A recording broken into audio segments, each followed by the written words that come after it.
can just keep going. No, I agree. Elon Musk is probably the biggest influencer in the world.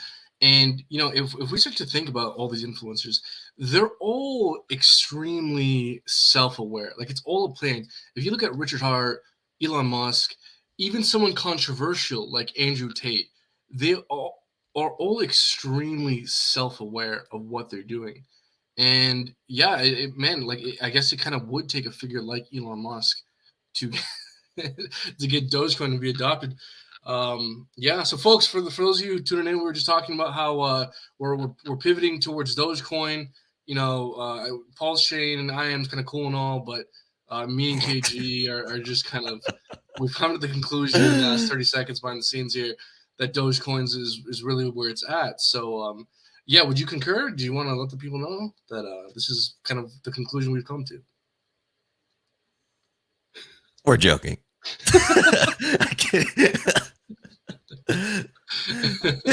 Don't put me in that hot spot.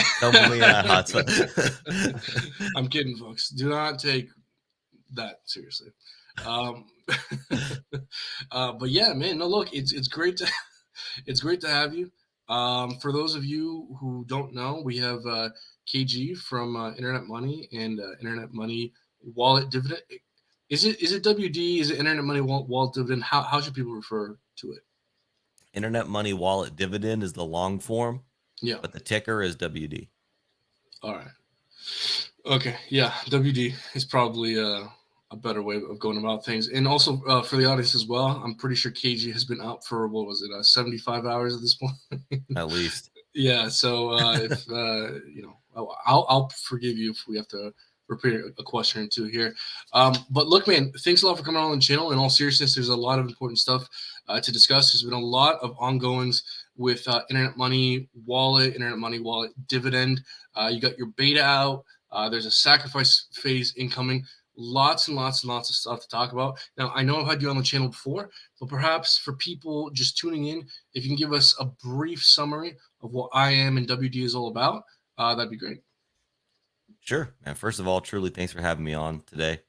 And for everybody watching, we did launch public beta on iOS of the Internet Money Wallet last night, and we were very busy, lots going on. I was up very late, so if I seem a little tired or anything today, please forgive me.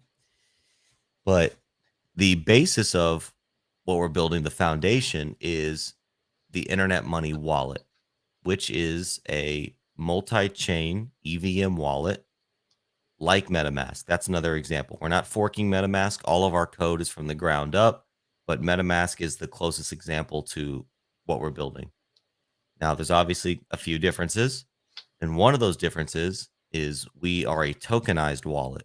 So we have 3 different tokens in our ecosystem that sort of have a symbiotic, not even sort of, have a symbiotic relationship with the wallet.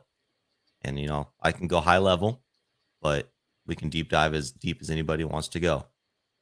Perfect. And I'm looking forward to it. And let me tell you why I'm looking forward to this and why I like having you on. Because in so much of crypto, and as we can see with the channel sponsors surrounding us right now, there's a lot of people trying to reinvent the wheel. A lot of people trying to build things fast and break things. And the thing I find so refreshing about WD here is that, and don't take this at all as a criticism, it's in fact a strength, the simplicity of it, how straightforward it is. It is a wallet that redistributes the fees to the token holders. It's not some metaverse project in space that's tracking your apples and your steps and just trying to completely reinvent the. No, it's an extremely straightforward protocol that, should it work, not that I'm saying there's any reason to think that it won't, but if you can deliver a working product, I'm personally extremely excited about this idea. So let's begin to delve into this a little bit more. But before we do, I want to perhaps get to know you a little bit more and maybe a little bit more of an interesting way, because we've done the stereotypical what's your background kind of thing. So I wanted to kind of take a little bit of a different take in getting to know you a little bit better. And feel free to skip this question if you don't like it or for whatever reason. But if you kind of had to self-examine your life, and if you had to kind of single out one of the most difficult things you've gone through and what you've learned from that, what would that be? Being a father. Yeah. Oh yeah, most rewarding, but by far easiest answer. That is the hardest thing I as a man have ever done. We it's there's a lot of beauties to being a father, but one thing that you lose, or at least put on pause, as being a full-time parent, and my wife even more so. She's a stay-at-home mom, so if you're listening, love you, hearts out to you. But Jordan, much appreciation to you, love. But you give up a sense of your autonomy, right? Because your life becomes about the children in some way. And yeah, so that's the hardest thing. So it's like, hey, no matter how exhausted you are, that poopy diaper has to get changed. Right. Yeah. It, Oh, it, you, you want to sleep at midnight? Oh, but your kid's running crazy. They're yelling. They're ready to party for another 2 hours. Doesn't matter. You got to stay awake. So it's like, a lot of that. yeah. It's one of those things where, again, I'm not a father. I don't have direct experience, but from what I take from it, it's like it doesn't matter how you're feeling. At the end of the day, if something needs to get done, there's a degree of responsibility to that, and you just got to do it, whether you like it or not, whether you're tired or The not. utmost degree of responsibility. Right, right. Yeah, you're in charge of a little human being, right? So yeah, that's crazy. That's awesome. That's a great answer. That's super interesting. Um, so okay, so I wanted to perhaps as we ease into the topic of what kind of WD is all about, I did want to bring up something that's somewhat topical. There's been a lot of recent news with MetaMask and MetaMask collecting user information, private data, some crazy stuff from like user accounts to financial assets. I had the consensus thing pulled up, and I mean, they might as well have been looked like have someone in your closet looking at you and having your social Yeah. insurance number. There's a lot of personal information being collected. So let me ask you: is WD in the same position where you will be collecting, users' personal information? WD, no, not at all. That's an immutable smart contract. So No, um, not the token, but with the wallet. Will the wallet be tracking users' data? no, there is. So to clarify, for MetaMask, the reason they're tracking your data, or not the reason, I don't know the reason, but the way they're tracking your data is by, if you use Infura as your RPC node to connect to Ethereum, or if it supports any other chains, that is where your data is being tracked from. So look, even though we're building a competing wallet, I still believe in transparent education. So you can still use MetaMask, and as long as you use a different RPC setting to connect to a different RPC node, you can actually get around those recent updates that they made. Now, with our wallet, we want to educate users of that. So if a user comes into our wallet and uses the Infura settings, well, then the same data is going to be tracked. But that's not an internet money wallet problem. That's an Infura problem. So if you don't want your data tracked by Infura, don't use Infura. So what we want to do, that's not our default RPC node. So it's not there by default. But also it becomes education, right? Like educating users on how to research the RPC nodes that they're connecting to and see if whatever they're collecting or utilizing from you as a user, if you're comfortable with that. And if you're not, well, how do you find one you are comfortable with? Beyond that, we do have a download the wallet and claim free crypto and a referral program. And we do collect a phone number for verification purposes. it prevents gaming the system, but we don't sell that data. We don't distribute that. We don't even use that data. We only store it in the form of a hashed in SHA-256. We hash the phone numbers, and then it gets stored in the smart contract to validate. And then the third party company that we use, Twilio, to validate the phone numbers with the one-time passcode, they store phone numbers, but per their user policy, they don't sell or utilize or distribute phone numbers to third parties for what they consider business purposes. So we shared all that on like a Twitter thread, but it's only for that one feature specifically. So if you don't want a free claim or you don't want to utilize the referral program, you never have to input your phone number. I have to make that very clear. It's an optional feature. You never have to use it. But beyond that, we don't collect or store any data. Okay, perfect. So just to kind of completely summarize this and see if I'm understanding this correctly, a third party you might connect to, a third party node you might connect to, might be collecting your personal data. But in terms of the wallet itself, the only personal data that is being collected is if you choose to participate in the referral program, the phone number. Am I understanding it correctly? That is correct as of right. Yeah. Wallet collects none. If you choose, and again, I want to just, I can't say this enough because I don't want anyone to misinterpret. If you choose to free claim and you choose to participate in the referral program, that's where you have to input your phone number. It's completely optional. You can use the entire wallet without ever doing that.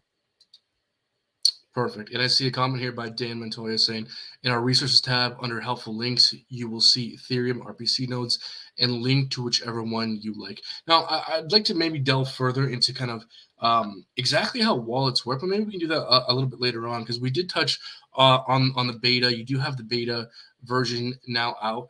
How is the beta version going? I know we had some problems with referrals, with claiming, with swaps. Have some, again, this is a beta version, folks. This is not, again, like the point of a beta is to find things that are broken and to fix them. So for anyone panicking, not that I've seen anything.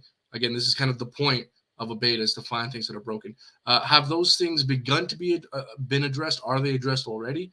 The issues with claiming, swapping, and the referral. Still being worked on. So, and yeah, this is why we beta, right? Because we have been testing the yin yang out of the app, but our our private beta group was only 20-ish members, and our internal team was even smaller than that. So test. I mean, we literally did every possible. I like we thought about a test, we tried it, test it.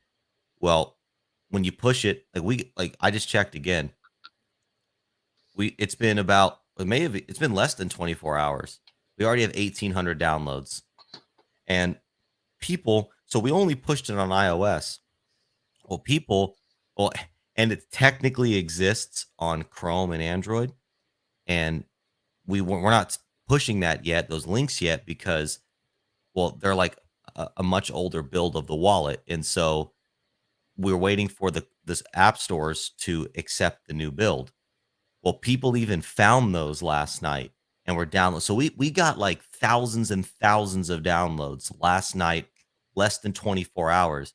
So it's hard to, I mean, impossible to simulate that amount of traffic, which is bullish, but it's hard to simulate that amount of traffic in a private test environment. And so when the real world saw and the real world got their hands on and the real world tested it, some things came up. So we paused the program so that, we can recalculate the approach.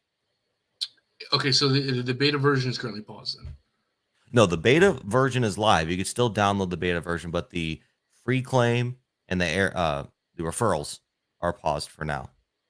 Okay, are there plans to start it up again once these issues have been fixed, or are we perhaps rethinking it entirely? Oh, no. We'll be up again. We just need to figure out, because basically what happened was the system that we're using to validate phone numbers, there's two.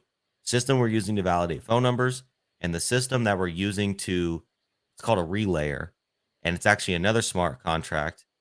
And it our airdropper smart contract gets the request, then the request is sent to the relayer. The relayer signs and releases the tokens that are locked in the smart contract. Well, that was, you know, countless, thousands and thousands and thousands of requests. And then people were like, then it started rejecting people, and then people were like spamming it. So then it just like dogpiled in the And is requests. all that on chain? Not the requests themselves, no. Okay. The request, once it's fulfilled, yes, that is on Mm. chain, because it means contracts. We can't take it off chain. But the request itself come from, it's like, it's code still, but it's not on chain code. Sure. Yeah, because if you like spam in general is always a problem. So I was trying to understand what component the spam was kind of affecting there. Okay. Yes. And, Yeah. So with, yeah. oh, go ahead. No, finish your thought there.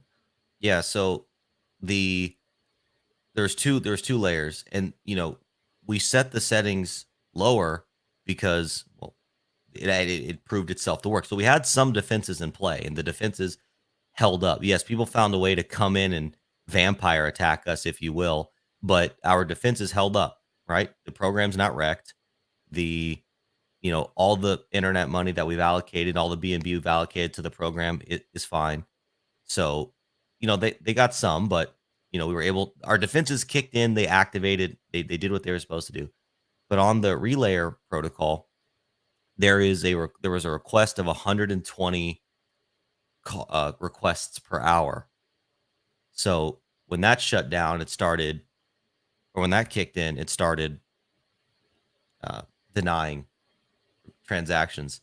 But Okay. but then that was one layer. But then you have the phone number verification, and people were in there slamming that, and that has a limit right now of 5 requests per user, but thousands of users were going in there.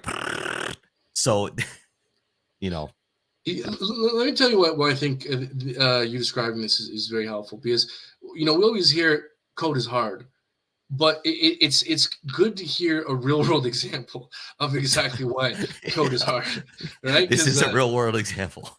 Yeah, exactly. Yeah. So okay, so we're working out some kinks, working out some bugs. Once that is worked out, how is the claim process and how is the referral process intended to work? So it's intended to work, and now we're obviously going to have to put in a few more layers here to prevent dog piles. But you download the wallet and you claim, right now you claim free BNB and free IM. We originally wanted this program to start on Pulse Chain, but being that Pulse Chain mainnet's not here yet, we pivoted to Binance. So download the wallet. You're eligible to claim free BNB and free IM. Once you claim, it unlocks the referral program for you. And with the referral program, everybody that downloads the wallet and uses your referral code, they get a 20% bonus on the free IM that they're able to claim. And you, as the person who referred them, you get free IM as well. So we started out the program, and we're going to adjust these numbers, but it was 45 million IM or $5 worth of IM, whatever's less. So if you refer 10 people, it effectively worked out to $50 worth of IM. So I see. Oh, and where is this IM, BNB, and ETH coming from? And is this being airdropped to the beta users as well? So the BNB, we bought it, right? That's where it's coming from. The IM, IM is deflationary. We cannot mint any more tokens. Well, it will be deflationary. Currently, it's fixed, but it will become deflationary. We can't mint any more tokens. So we have been saving a portion of the tokens dedicated to this feature. So once all those tokens are airdropped, like that's it. we can continue the program, and we want to with other tokens, you know, whatever. What if we partner with other projects to continue this? But this will come to an end with IM eventually, right? Because there's only a limited amount of tokens. I see. So the referral program will only run for a finite amount of time. Is that correct?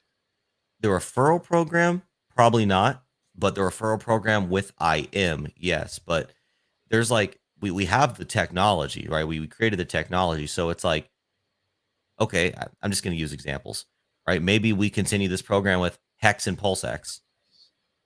Okay, so someone downloads the wallet, now they get free Hex and PulseX. Refer your friends and family, get Hex and PulseX airdrop to you. Or it could be Project ABC. That's maybe a smaller project, or whatever, a bigger project.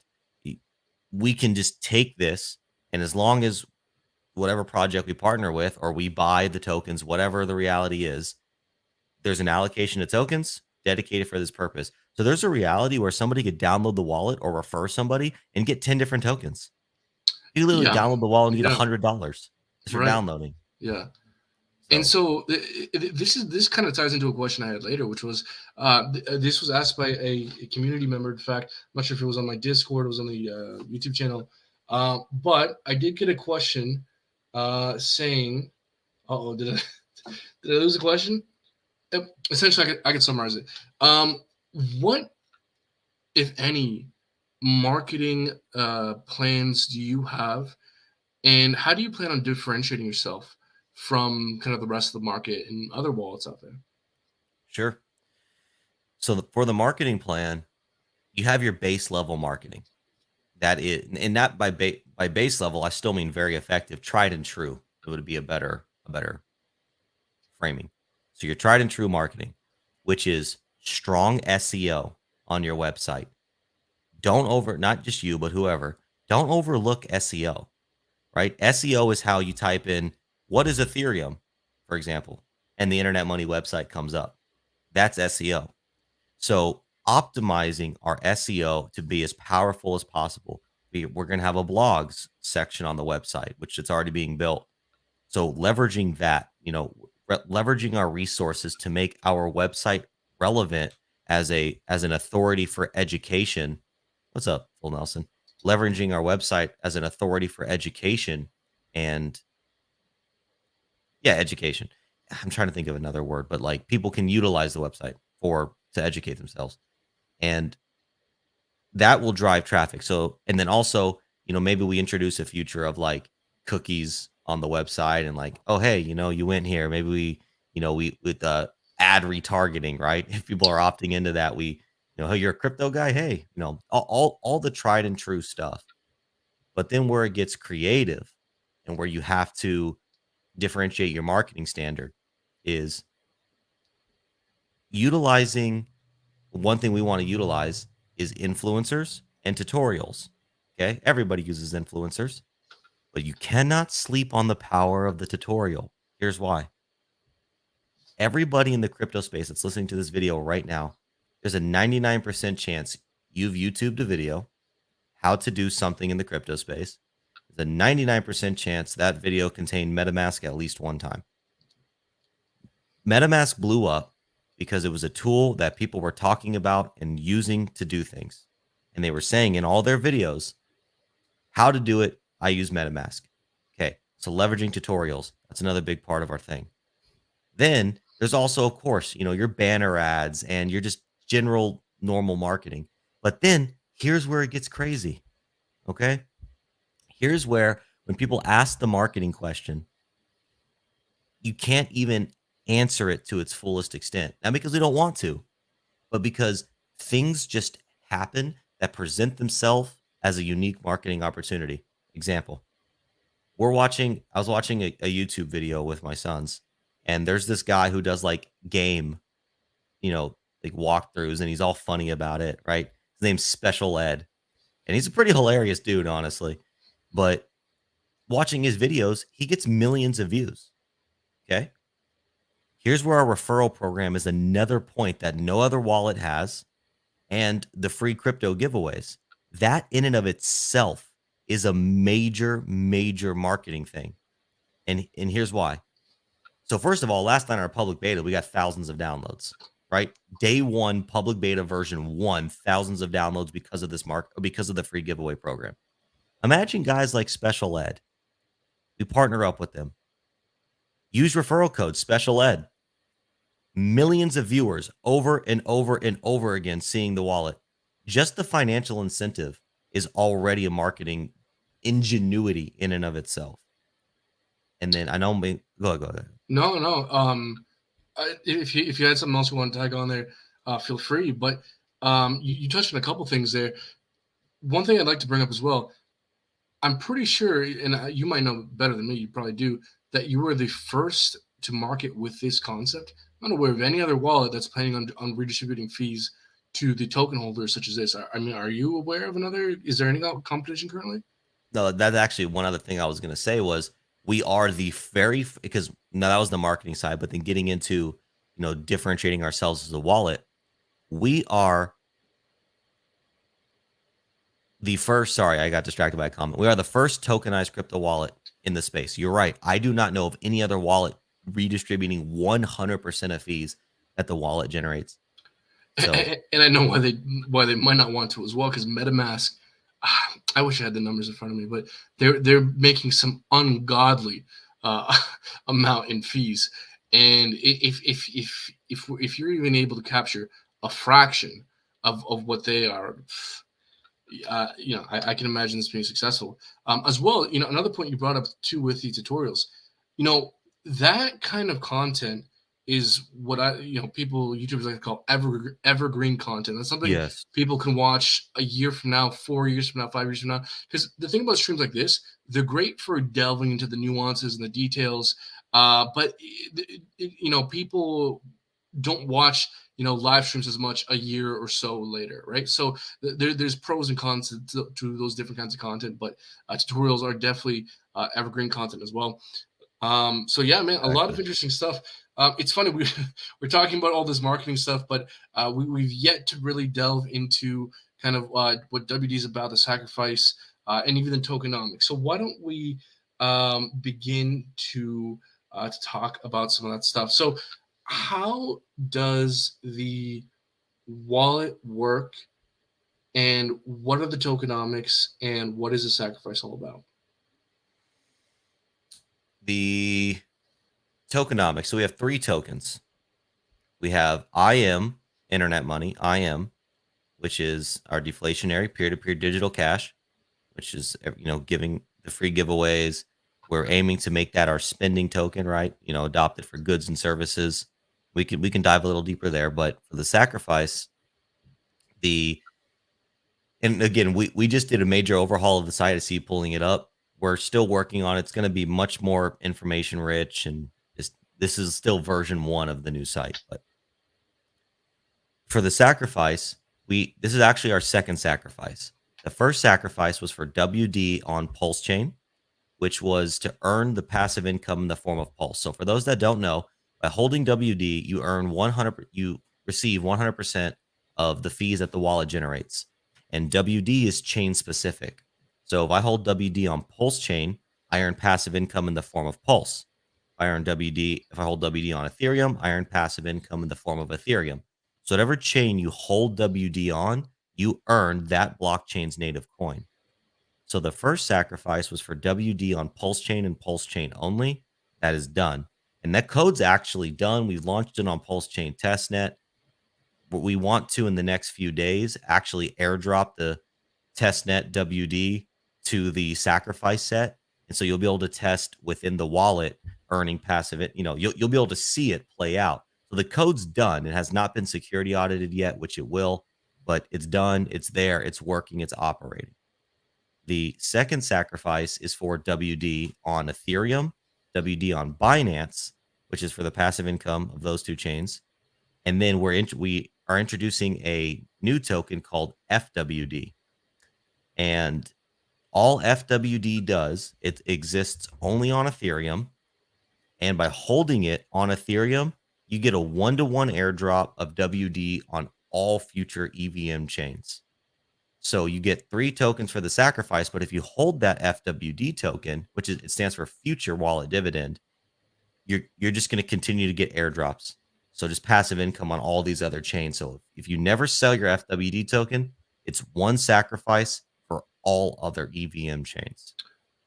So if I'm understanding this correctly, do you get a 1-for-1 for WD and FWD? Yep. So one sacrifice point equals WD on Ethereum and Binance and FWD on Ethereum. So 1 point is representative of 3 tokens. I see. Now, for this upcoming sacrifice, will this be for Ethereum and BNB only, or will this include WD on Avalanche? Will this include WD on Phantom? Well, that's where the FWD token comes into play. Because if we launch on Avalanche, if we launch on Phantom, if we launch on Kronos, Polygon, by holding the FWD token, you get a 1-to-1 airdrop of WD on that chain. So, and again, there's only a supply of 2 billion WD on each chain. There's only 2 billion FWD. So if you have 10% of the FWD supply, you get, and we launch WD on Avalanche, you're going to get 10% of the Avalanche WD supply. I see. So then, is this intended to perhaps be the final sacrifice? Because it seems to me that moving forward, if the wallet is to launch on other chains, those tokens for that chain will be distributed to FWD holders. Is that correct? Correct. So for we say EVM chains, right? Because there is a future that we want to expand this technology to other smart contract compatible networks. And for those networks, we don't know exactly how we're going to go about that. Whether we do another sacrifice, whether we do some sort of airdrop, whether we keep the tokens, it's undecided at this time. So any EVM chain, that's the important distinction there, which again, there are still hundreds or 100 at least different EVM chains, which is like, yeah, that's the Now, distinction. you're saying that there will be a max 2 billion supply per chain. Would one not be able to bridge, let's say, Ethereum WD to the Pulse chain network? Is that possible? It could be somebody could create a bridging contract, but the thing is, the way that the smart contracts are set up is they know the native WD contract. So even the bridge token, it would be pointless. It'd be pointless effectively to bridge it. Okay, so see, because that's what I'm trying to better understand. Like, let's say, for example, I sacrifice for the ETH and BNB WD tokens, but really I want to earn more Pulse chain. And let's say I want to bridge some WD from ETH to Pulse chain. You're saying that may technically be possible to do so with the token itself, but the fees will still only go to the native chain that it originates from. Is that correct? 100%. I see. I see. So Okay. and actually, it's like the funny thing is because the WD contract only knows addresses. If you input your WD into a bridging contract, the bridge is going to be earning your ETH or BNB or whatever you're trying to bridge out of. So now this is where an interesting use case comes up, right? Because if somebody is providing liquidity with their WD token or they're bridging or whatever, go ahead. Well, and, no, finish thought. I'll remember. Yeah, if those smart contracts are going to be earning the passive income, and then since they probably won't, like the dexes don't have a claim ability, so it's just going to take these native coins out of circulation. They're going to be locked in a smart contract. Right, and my thought was, if I had malicious intent and competency, what I could do is simply create a bridge and try and get WD holders to bridge their tokens over, and in an attempt to either get their tokens or get the fees, but then again, the fees are always tied to the wallet. So even if I tried, I'm trying to better understand this. You could Yeah. create some kind of bridging contract, and that contract could hold the WD tokens, and then maybe you could, I don't know, program a claim call into that contract. And so yeah, you'd be like, yeah, convert your WD. And then you could basically just like, without actually ever buying it, you could, yeah, that probably, I mean, that possibly could happen. Yeah. Interesting. Okay. Now, Risky bridges. yeah. I remember from speaking to you before. This is my impression, and please help me better understand this. That there was the idea that you would receive before the wallet actually goes live. You get airdropped the tokens, and you would be able to trade those tokens before the wallet was actually live and functioning. Is that still the case? So that was a very, look, see, this is how you know that you're an OG. It's how I know you're an OG, because the answer to that is maybe. And not because we're lazy, but because it's completely contingent upon Pulse Chain launching. So the token you're talking about is, don't, please, I even get scared talking about this because I know it's going to confuse people, but there's, we had the name change from IMD to WD. So formerly CIMD, now CWD. The purpose of that was we thought that Pulse Chain was going to come out before we were. So we created the certificate token to exist on Pulse Chain so people could move in and out of their WD position on Pulse Chain.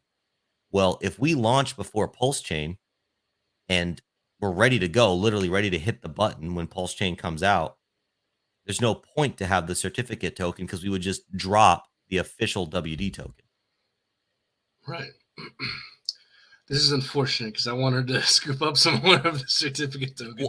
Well, no, it's still possibly in play, because if Pulse Chain launches tomorrow, we're launching the certificate token. So it all depends. So it's a niche. It's a very niche in our ecosystem right now. Okay. So it's all contingent upon mainnet. Okay. All right. I see. So yeah. So if Pulse Chain were to launch next week, then there's a greater likelihood that this would still be the case. But if it's a year from now, and we're more ready to launch day one, and the certificate token won't really be a thing. Right, because then we would just airdrop the certificate token, then airdrop the WD token, and then the certificate token would just be dead anyways. It'd have no value, theoretically. Give me 1 second here. Yep. Let's go fix. There we go. So if Pulse Chain comes out, you could still be bullish on the certificate. I see. Okay. Yeah, and this is So okay, we might have touched on this, but I think this might be important to reiterate here. The plan is to initially launch on ETH and BNB, and that's what this upcoming sacrifice is for. Just ETH and BNB. Is that correct? ETH, BNB, and FWD. And FWD on those two chains. What are your plans to hop? Like, what is the next chain you think you'd be most likely to build functionality for? You mentioned Avalanche, we mentioned FTM. Is there a kind of a worked out like priority list of exactly what chains you want to launch on? Not exactly. I think Avalanche is probably the next chain that we'll launch on after ETH and BNB.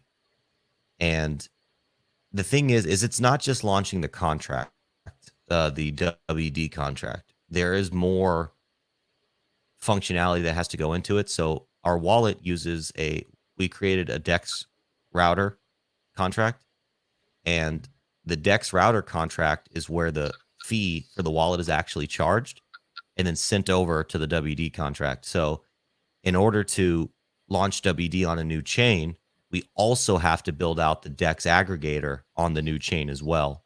So there's more infrastructure that goes into play. And you have to build and then there's some front end work that has to be done, because like the way the wallet works right now is when you switch chains, there's slightly different interface for the WD. So there's like 3 components going into actually launching WD on a new chain. Right, and you touched on something I want to expand upon there, which is, how do you guys deal with routing transactions? Like, let's take Ethereum, for example. When you make a transaction using the Internet Money wallet on Ethereum, does that order get routed through Uniswap? Well, 1inch? How do you go about routing orders or transactions? So it's kind of like MetaMask, kind of, with what I feel is I like it more. is no bias, of course, no bias. So on MetaMask, when you do an in-app swap, they route the dexes, they give you the best quote, and then you just go with that one, right? With our dex router, we route, we get the quotes, but then they come up in a list, like a shopping list. So you get to see what your yield would be for making that swap, and you get to choose which Oh, dex you want to swap on. So we basically aggregate the data, but you as the user still choose the dex. oh, I see. That's an interesting feature set. I wasn't aware of that. Yep. Very cool. So like Yeah. right now, I mean, look, beta, like for instance, if you're on Ethereum, we're only supporting 2 dexes right now, Uniswap V2 and SushiSwap. But we see a reality where like maybe 10 dexes there. Why limit it? Yeah, absolutely. Yeah. And yeah, okay, interesting. So I see a comment here saying FGBTV saying Pulse Chain Dev said Q1, Q2 in 2023. Pulse Chain launch. Does that make sense I'd to have you? to see Have a you heard source. anything similar? I'd have to see a source. I have Okay, not heard that. Could have missed it. A lot going on, but I have not heard that personally. I see. And Robert C is saying so 3 coins, 1 sack. To my understanding, we're talking about 2 coins here: WD and FWD, Future Wallet Dividend. Is that correct? Is there a third token here that I'm missing, or is he referring to IM? Well, it's 3 tokens because it's WD on 2 chains and FWD on 1 chain. Say that again. Yeah, so it's 3 tokens because it's WD on Ethereum and Binance, and then it's FWD on Ethereum. So it is 3 coins. Yeah, because so WD on 2 chains, FWD on 1 chain. So will FWD only exist on Ethereum? Yes. I Right. see. Right. That's how Okay. we're able to always keep it at 2 billion on each chain because we just take a snapshot of FWD holders on Ethereum and then airdrop on the other chains. I see. Okay. Interesting. I wonder if that would make the WD on ETH any more valuable. I suppose it wouldn't. I suppose there's no really correlation. Interesting. Yeah. Yeah, maybe people trading the FWD token, that's could be volume for ETH. And that's the cool thing about this ecosystem, man, is like so FWD, even though it just represents an airdrop token, that's going to have game theory. Because what if we make the announcement, hey, launching on an Avalanche? Is FWD going to pump? Is it going to dump? I don't know. I guess it depends on how much people like Avalanche. Right. So Yeah. it allows you to move in and out of your position. So whereas like and this came about because it's like, okay, we're going to do this for years to come. Well, what happens when Pulse Chain 3 comes out? Well, we're still going to make people hold on to that same wallet they sacrificed from. So this was we tokenized the sacrifice set too. So even if you don't want to sell your FWD, let's just say you get another hardware wallet, you can just send your tokens over there, and then we're just going to keep airdropping. Interesting. Now, we kind of touched upon this, and this may be a little technical, but I think it's worthwhile because this is a particular thing I don't ever hear discussed, which is, again, I know, we don't have to delve into the super nitty gritty of things, but even just on a conceptual level, just talking a little bit and maybe thinking out loud here about how wallets work exactly. Like, maybe specifically with internet money dividend, like maybe we start off by asking ourselves, where are private keys stored, and why is it so important to self custody and hold your private keys in the first place? Well, with the internet money wallet, private keys are generated on the local device and stored on the local device in an encryption method called AES 256. And that we never know the user's private keys ever. So if somebody private keys or seed phrases. So if somebody loses those things, I mean, I'm sorry to say it, but you're out of luck. We cannot. There's no reality in which we can help you recover those things. So, which again is obviously the most secure way to do it. Because if we could help you recover those things, that means we would know them in some capacity, and we just can't, and we won't ever do that. So, Oh, but by the way, so there are a few things on this. My mind's going to a couple different places, but I don't want to forget this. mhm. I remember there was this one exploit. I'm not sure if you're aware of this, specifically with MetaMask, where if a hacker was able to get your password that you use to log into your MetaMask, they were able to somehow use that to decrypt your private keys held on your device. Are you aware of that particular exploit at all? And perhaps I can try and find what I'm referring to while you perhaps try and come up with an answer. If you're familiar with it, perhaps you're not. I haven't heard of that, but the way that that sounds like it happened to me was the hacker would have also had to have access to the instance of MetaMask. So they would need, so they were on the device somehow because, yeah, because they typed in the password. And so, once you get into the account, yeah, you can, if you know the password, even in our wallet, you can reveal your private keys. Right. Of course. Yeah. So, And where I'm trying to go with all this is like for myself and for the audience, I think it's helpful to understand exactly how wallets work and why they're secure. So we're essentially saying a wallet holds your private keys. Your private keys is what gives you access to the blockchain. The private keys are held on the device in which you create the wallet from originally, but they're encrypted.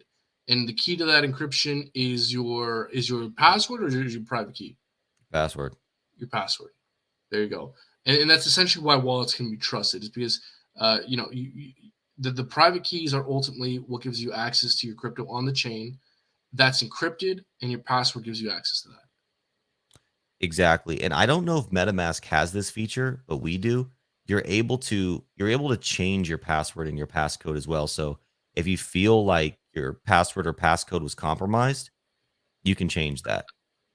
So I mean that's an additional layer of security there, but ultimately the end goal for anybody watching is hardware wallets, right?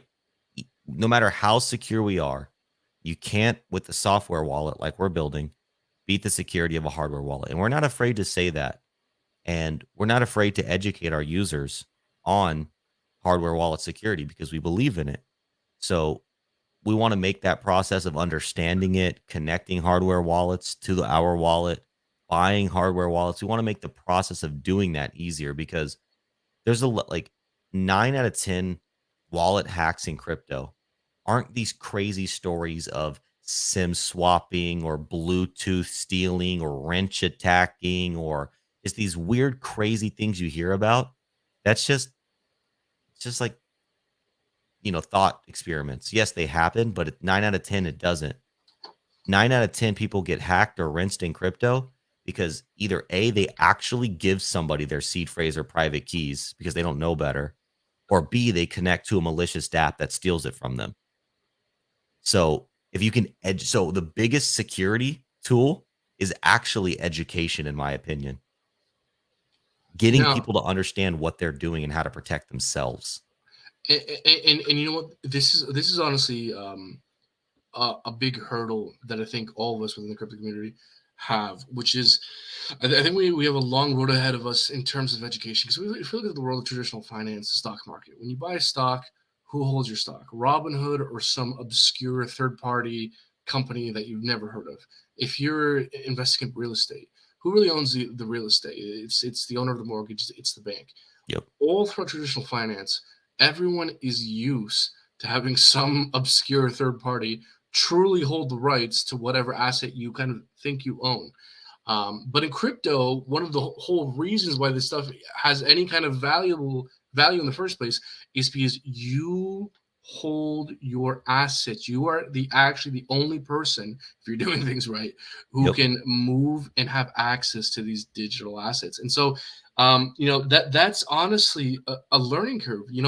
That's something that I think people as community members, as influencers, just people in crypto in general, that I think we're going to have a hard job over the next decade of just really trying to change this narrative and create a new narrative and kind of educate the importance of self custody, because that's a challenge I see just industry wise moving forward. And like this is why I'm so excited about this project specifically, because again, just as long as you guys can create a product that works, and I have no reason so far to think that this will fail, then this kind of thing will be extremely.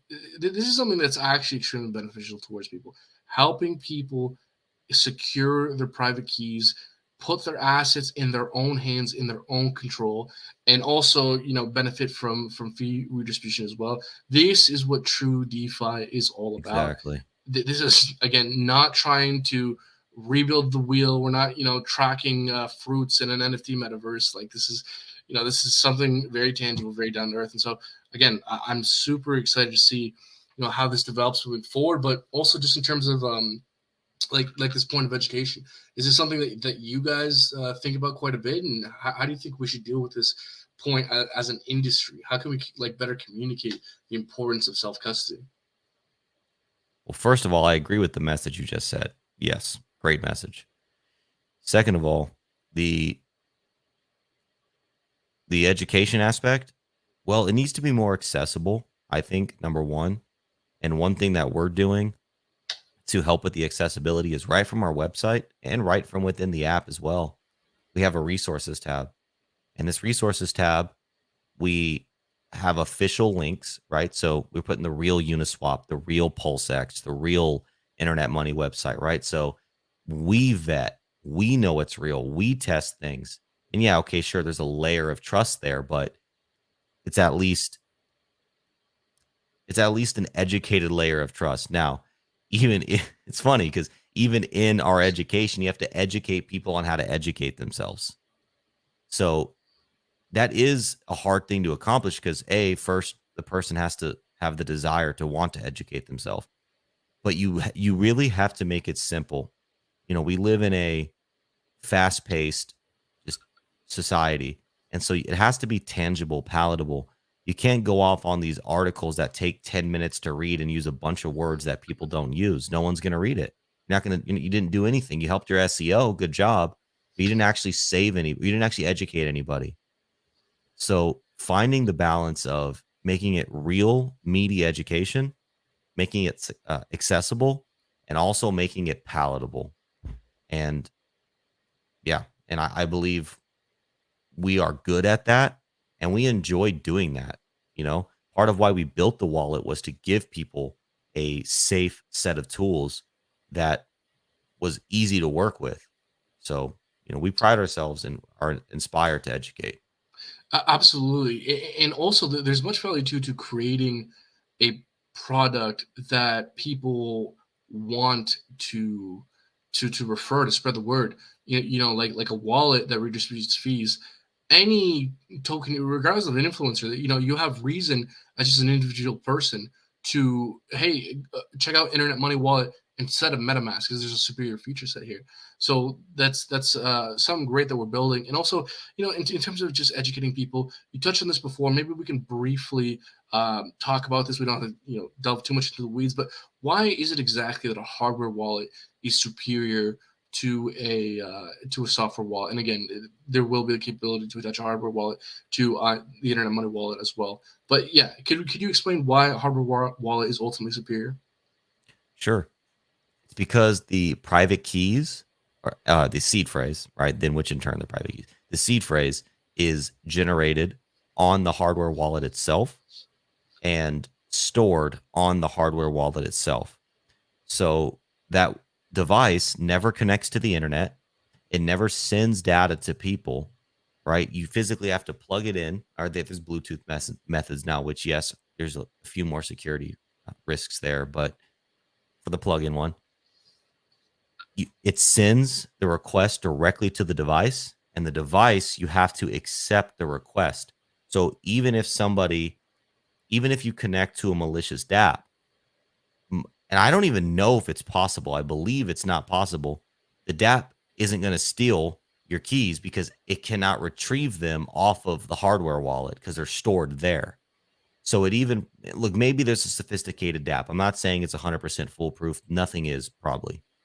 But yet again reduces the risks of operating out there because it's offline, stored on that device.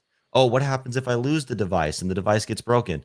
Well, that's why you, as the smart crypto user, you're going to safely store that seed phrase in whatever method you choose, which we can look. There's a whole layer of nerding out on how to get secure, but you need to store There's a them in a rabbit hole way, for sure. a rabbit hole, but Yeah. you need to store those also offline in a way in case something happens to the device itself. Now, there's so many tangents I can go on here. Oh yeah. But just add on top of one of the things you pointed out. Again, folks, there's also the optionality of connecting a software wallet to a hardware wallet, and that actually adds a further layer of security because now you have to, number one, log into the software wallet as well, Yep. and then to confirm the transaction, then you have to finalize the confirmation on the hardware wallet as well. So you're adding extra steps. Is the whole extra password layer you have to get through. So something like so you can have a hardware wallet and connect it to something like Internet Money Wallet, and even have that further layer of security as well. With Internet Money Wallet, will there be 24 word seed phrases or 12? 24. We Perfect. generate 24, yes. Yeah. But And we support other ones. If you have 12, 15, you can import those. so you could import. Okay, I see. And just for the folks as well, what's the reason that you went with 24 instead of 12?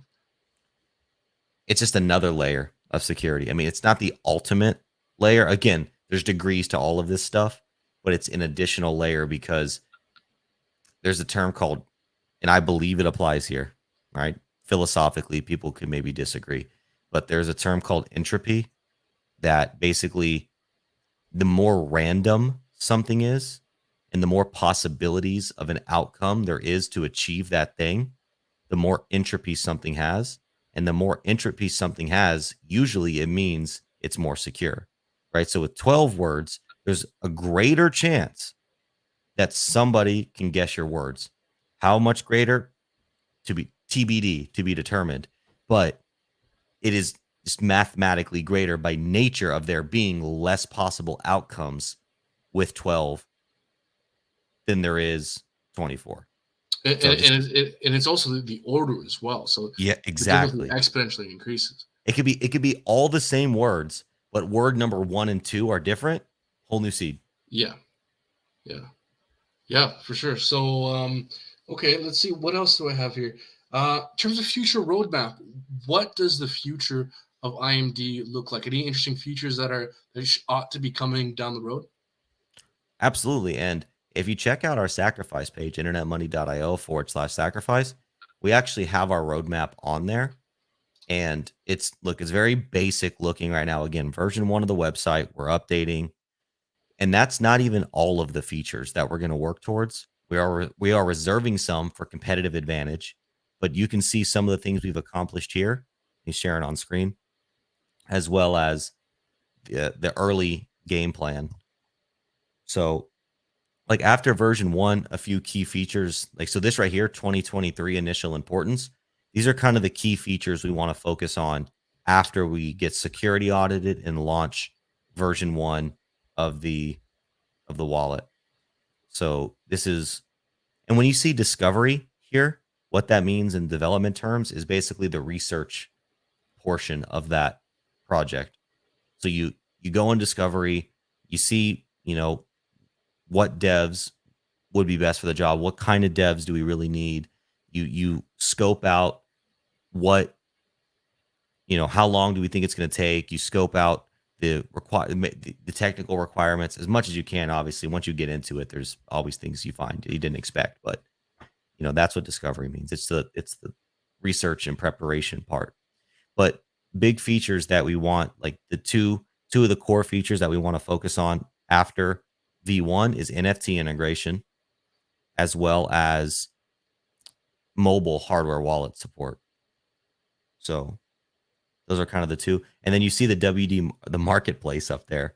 That's actually, go ahead. Yeah. Well, what is this all about?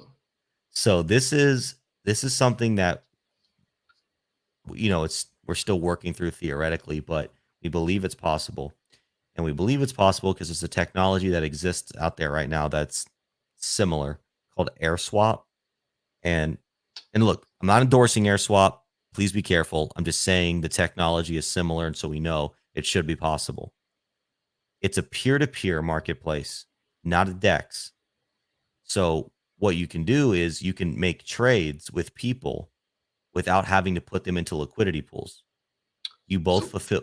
So it's like an over-the-counter kind of thing? It is. It's an over-the-counter thing. Exactly. And so why do we think this is important? Well, because WD If you put it into a liquidity pool, you lose your rewards. This way, you wouldn't have to. Would this marketplace only be for WD? For now, but we want to obviously expand it. Why am I holding a screwdriver? I just picked it up. It's I like, didn't even notice. No, it helps emote. It helps get the point across. Go ahead. Sorry, man. But hold on. I think you're getting into something that could be huge here. An over-the-counter marketplace that's, I suppose, access to the IMD wallet. That could be quite a big deal, and there's a lot of reasons why an over-the-counter market could be extremely useful, especially if you expand this to other tokens as well. And look, personally, man, if I was on the team, I would lobby to get that moved to be among higher priorities, because I think that it's how am I trying to describe this? It's not it's not on face value evident why that's such a big deal, because that could entice a lot of whales to start participating Sure. with No with slippage. this wallet, because that's actually a very big deal, an over the counter market. So just again for the viewers and just to finish my point here, is there the intention to build that out for multiple different cryptocurrencies? Ideally, yes. Ideally, you would be able to utilize the technology for whatever you want, right? It would be, you could use it in place of a DEX. But again, doing things in degrees and doing things in phases, the initial intention is to give people a safe place to buy and sell WD. I mean, look, Uniswap for all intents and purposes, or Pancake Swap for all intents and purposes, is safe. I say in quotes because nothing is 100%. But the problem is, if I go to sell my WD, I have to, where this is where it gets a little more nuanced, because I, as a liquidity provider, am not incentivized to provide liquidity for WD. I'm actually disincentivized, because by providing liquidity for WD, I lose out on the rewards. I lose out on ETH, Pulse, and BNB. So I have to believe that there's going to be more value in liquidity providing than there is holding and earning passive income. I So see. So this is essentially a solution meant to kind of, in a sense, give the ecosystem some liquidity, given that there's a disincentive to directly provide liquidity. right, and it gives liquidity through, hey, I have 1,000 WD. I'm willing to sell them for $1. Somebody, like, the way we're envisioning it now is almost like a Facebook marketplace or an eBay, where it's Yeah, like you could put up your bid and you hold the tokens until somebody comes and fulfills your bid. And once it's fulfilled, the smart contract executes, and then boom, the swap occurs. So nobody has to trust anybody, right? The code's yeah. there, the code's out there. You can view the code, you can trust the code. Yeah, and then the swap executes. So it would be similar to kind of a limit order marketplace, except again to provide limit orders or to use limit orders in the traditional sense, you're still interacting with the liquidity pool. But Yes, this would be in effect like placing a limit order, except you're not interacting with the liquidity pool. exactly. And we want to take it even further to have some way, like, okay, let's say there's somebody like a whale that 100 million Yeah. WD, and they're like, I want $1. Okay, well, that means someone's gonna have to come in and have $100 million. Well, maybe we could implement a feature that's like counter offers. Hey, I'm willing to pay your dollar price, but I only want to buy 10 million. Hey, I'm willing to Mm, buy all 100 million, but I'm only willing to pay 90 cents, not $1. So it's yeah. like we want to put in like offer measures too. Look, man, I think that this is a very big thing because there's no go-to OTC market out there. I mean, we're not even just talking about Pulse Chain on Ethereum. I'm not aware of any OTC market, especially one that's decentralized. Now, would like how would this idea be rolled out? Would this be a smart contract? Would this be a kind of a decentralized marketplace? How would something like this be structured technically? Insert discovery phase. Okay. because Right. Yeah. because we know the OTC technology is possible. We see examples of it. It just becomes, how are we going to iterate on that, and how far are those iterations? Because look, everything's possible. We have robots on Mars. All right, we're well, okay. Maybe some people believe we don't. Irrelevant. Okay, we're communicating right now on a camera through the ether, somehow hearing each other in each other's brain. Like, that happens. So theoretically, all things are possible. But then here's the interesting thing in the crypto space: the decentralization is a spectrum, right? People, they demand true decentralization. I have yet to find the system that I believe to be true decentralization. True decentralization may be a utopia, maybe. So it becomes finding the balance. How far on the spectrum is your decentralized product? Yeah. So Where is sufficient decentralization, essentially? that's to the user, I guess. I mean, to me, it's like, as long as I know what the centralized points of failure are, and I can calculate what I believe the risk is there, and then I can say what my risk tolerance is for that centralized factor. That's where I want to be. As long as I know and it's communicated what your centralized points of failure are, then the user can make an educated decision.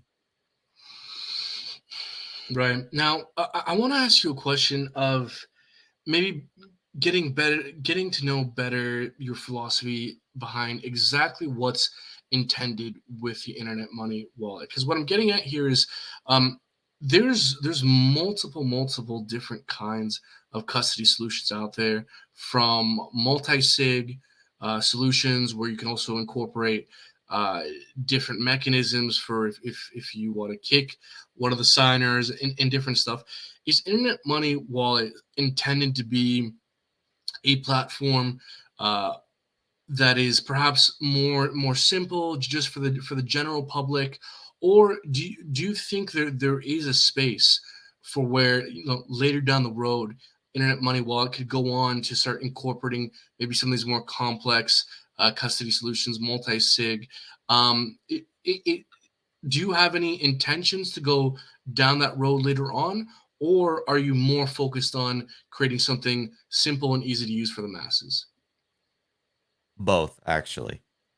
So we never want to lose that simplicity factor, because we want, look, there's so, depending on what expert you ask, there's between 1 and 4% of the world's population that interacts with crypto on some level.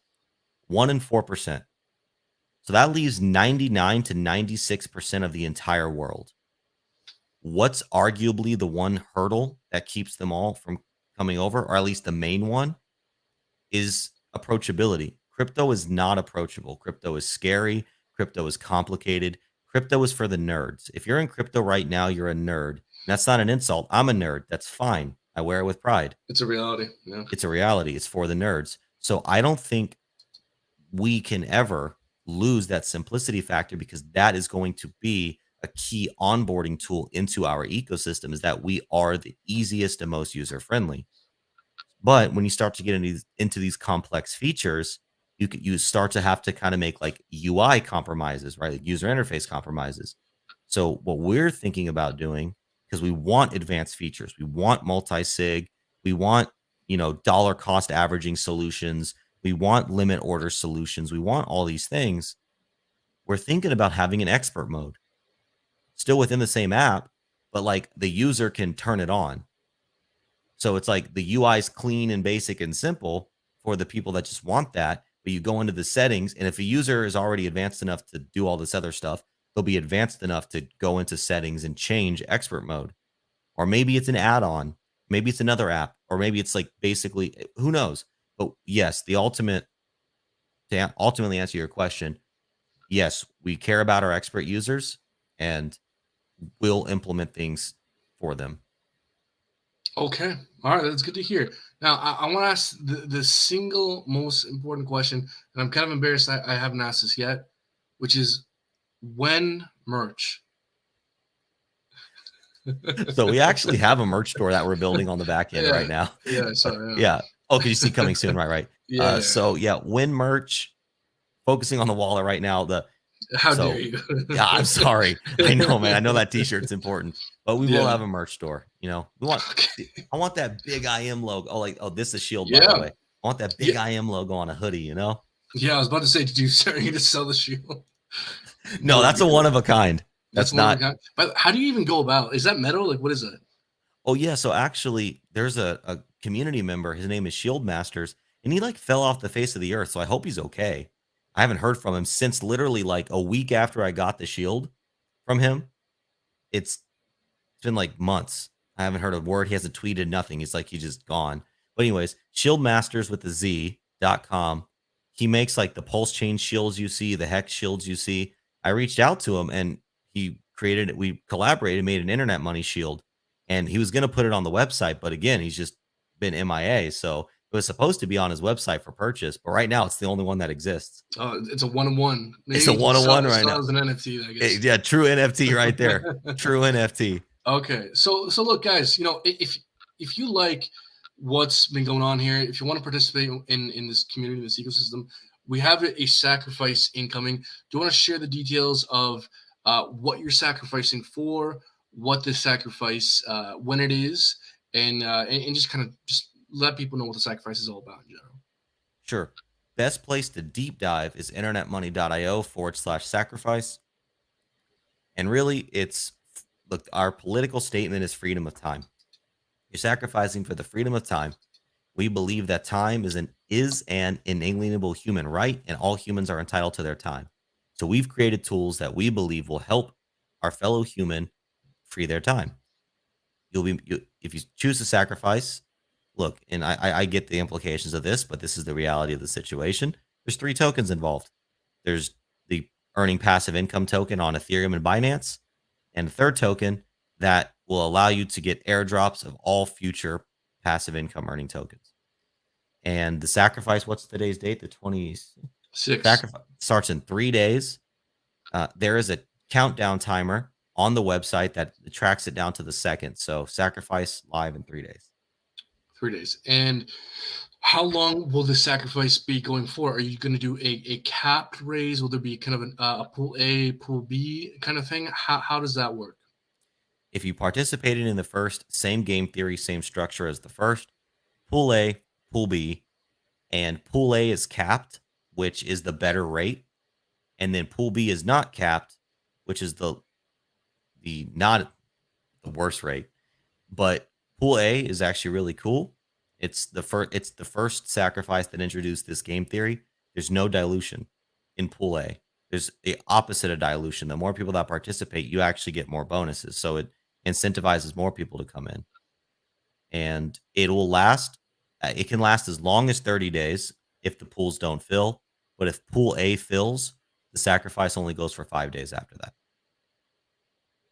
I see. And what is the cap that you're raising? The cap is 12 million US dollar value for pool A, but also with this caveat.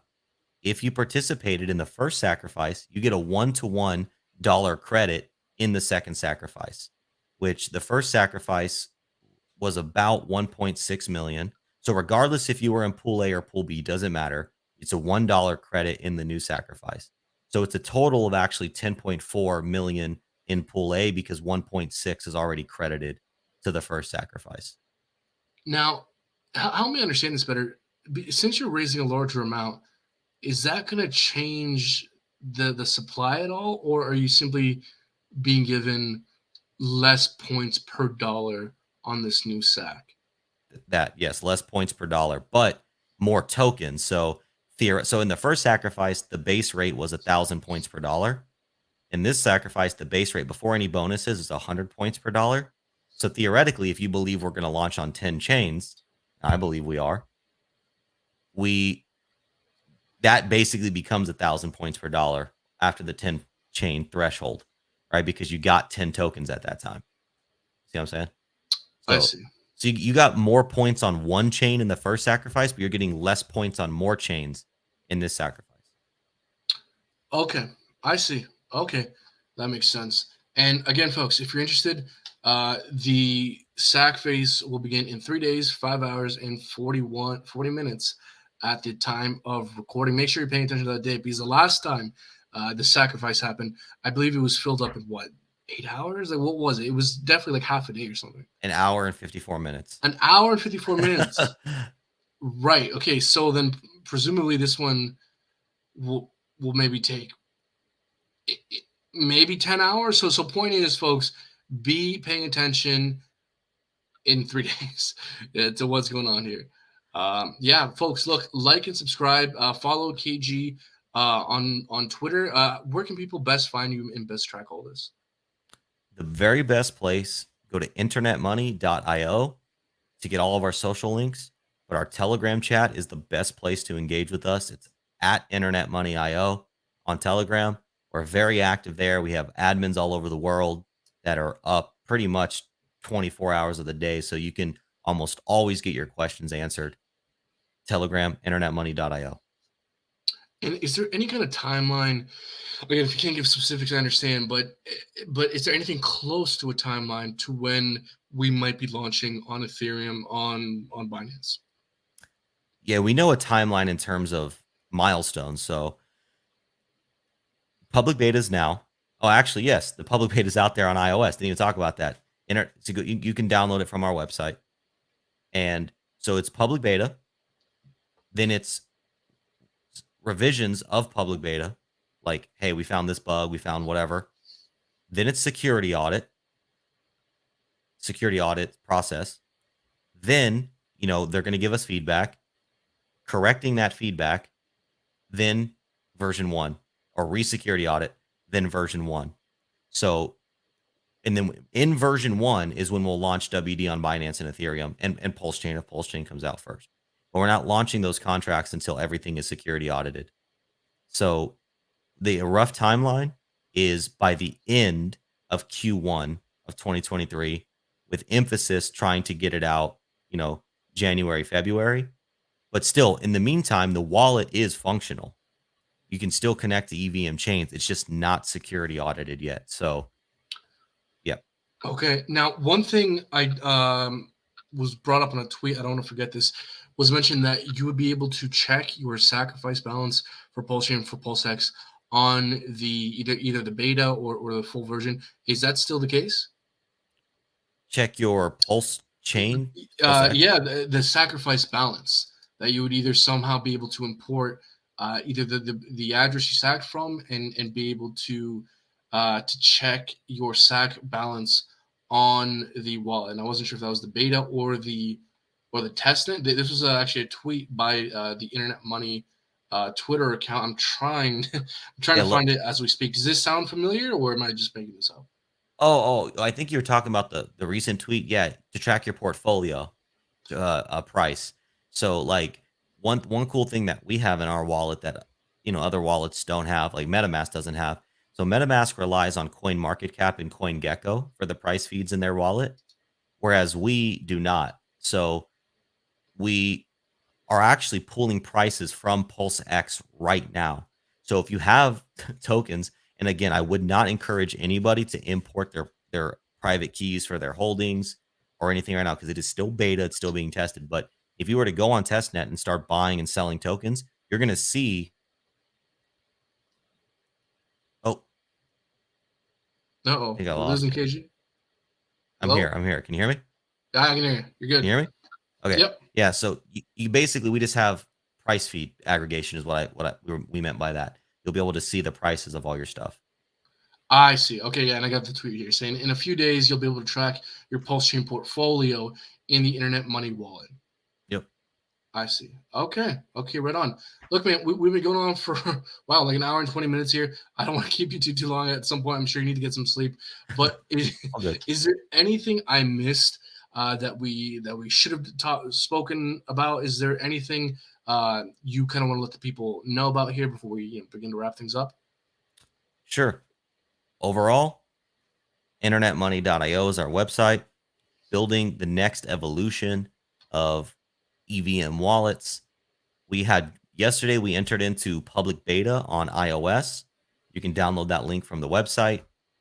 Within the next few days, public beta on Chrome extension and Android. And right now we're still pushing out some updates. So anything that you see in the wallet, if it's not working, that's okay. feel free to just report it in our Telegram or through the in-app report a bug feature. That's the point of public beta. You are going to find things that break. That's the point of testing it, right? Thousands of people just downloaded the wallet last night. So you can't simulate that in test environments. You can't simulate all the different devices. TLDR, internetmoney.io, public beta out now. Public beta on Android and Chrome coming soon. Sacrifice in 3 days, internetmoney.io/sacrifice. Thank you, everybody, Very for awesome. watching. Yeah, Subscribe to this guy. Yeah, thanks, guys. Like and subscribe. Look, I'll be covering the development of this moving forward.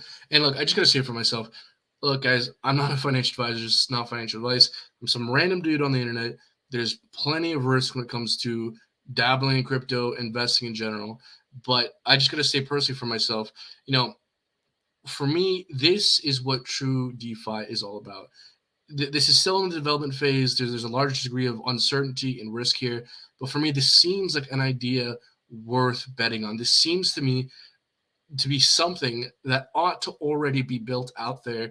And the fact that we can perhaps have the opportunity to get in early at the first implementation of a wallet that redistributes its fees is, I think, a privilege and a very interesting experiment that for me is worth testing out, is worth dabbling. So I will personally be participating in the upcoming sacrifice for freedom of time in the upcoming days here, folks. So, guys, like and subscribe. We'll be covering this and more stuff moving forward. I got to thank KG, man, so much. Thank you so much for taking the time to come here when you're tired and put up with me trying to attempt to construct questions and, and speak English words. I appreciate you so much, dude. You've allowed me to come on your show. You've allowed me to speak to your community. This, I think, is the third time, possibly. Third time. Yeah. Yep. And so you've been very supportive, dude. I love your content. You are an amazing addition to the crypto space and this community. Like, nothing but appreciation. Truly, truly appreciate it. Thank you very much, man. Thank you so much. And thank you, the audience, for watching. Like and subscribe. I'll leave links for all their stuff after this. Go follow KG on Twitter, internetmoney.io, all that good stuff. Folks, until next time, everyone take care.